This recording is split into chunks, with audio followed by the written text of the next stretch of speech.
بۆ ڕۆژنامەنووسان گرنگە بەڵێ لەبەرە کارستەی کار ڕۆژنامەنووسی زانیاریە. بەدەستهێنانی زانیاری خەریکە بۆ ڕۆژنامەنووسانی کوردستان لە مافەوە دەبێت بەخەون. لەو چوارچوەیەشدا ڕێکخراوێکی مەدەنی لە هەولێر بەناوی ڕێکخراوی ئاشتی و ئازادی بە مەبەستی بەدیهاتنی ئەو خەونەی ڕۆژنامەوەنان کۆنفرانسێکی ساز کرد، تێیدا ڕۆژنامەنووسان و چالاکوانان و ڕێکخراوەکانی کۆمەڵگەی مەدەنی لە چوارچوەی پرۆژەیەکی تایبەتدا کار بۆەوە دەکەن یاسای مافی بەدەستخستنی زانیاری بخرێتە کارە لە پێشینەکانی کابینەی نوێی حکوومەتی هەرێم.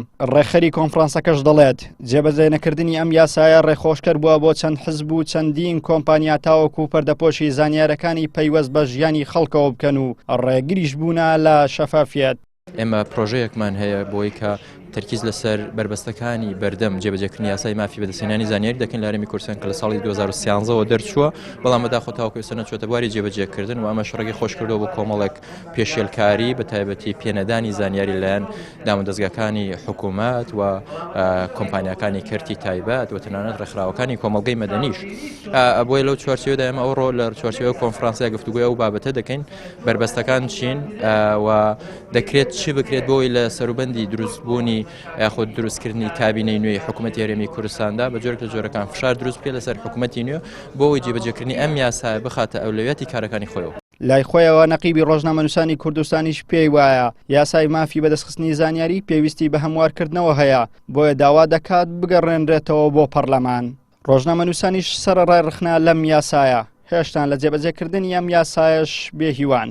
جارێک کە لژنەی تەشریعی دابدیشێتەوە حکومەت لە دەرچوونی یاساکە چکە مبڕاتی دیانە تا ئێستا و حملێک بکرێ هەڵمەتێک بکرێ بۆ ئەوەی بۆ تەوعیەکردنی یاساکە بۆ کارمەندانی حکوومەت و لەمپەرق مادیەکانی دەستەی گشتی مافی مرۆڤ مکەلەفە ئەو یاسایە تەطبیقکە هیچ پارێکی بۆ تەحدید نەکراوە، پێویست بە پارەیە لەبیر نەچێ باوەت بخەمەوە بیر لە هەموو دنیادا یەکێک لە مشکلە گەورەکانی تەطبیق نەکردنی قانونەکە مادەیە. حکمت لەوەدا نییە یاسا دەرکەی، حکمت لە جێبەجێکردندایە. طبعا جێبەجێکردنەکە هەموو مشکلێ لە هەموو دنیادا هەمان مشکلەیە هەیە. بەردەوام گەورەترین کێشە لە کوردستانەوەیە کە لە زۆر بوارە باری حساسیشن یاسامان نییە کە یاساکەشی بۆ دەرەچێت جێبەجێ ناکرێ بەداخەوە.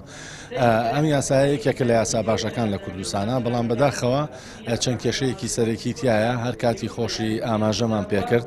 لەوانە ئەم یاسایە ئەرکی جێبەجێکردنی سپێردراوە بە دەستەی مافی مرۆڤ لە کوردستانە زۆر بەداخەوە.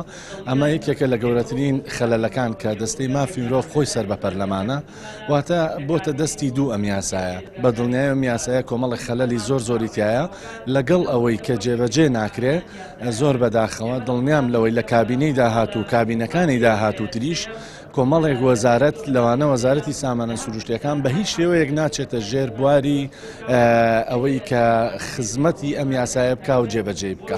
یاسای مافی بەدەستهێنانی زانیاری لە ساڵی 2013 لە پەرلەمانی کوردستان دەرچووە و 6 ساڵ بەسەر دەچوونی تێدەپەڕێت، کەچی هێشتا کەم و کورتی لە جێبەجێکردنیدا هەیە. بە پێی یاساکە دەبوایە ڕێنمایی بۆ جێبەجێکردنی دەرچووبایە، بەڵام تا ئێستا ڕێنماییشی بۆ دەرنەچووە، هەر بۆیە ئەم یاسایە بێخاوەن ماوەتەوە.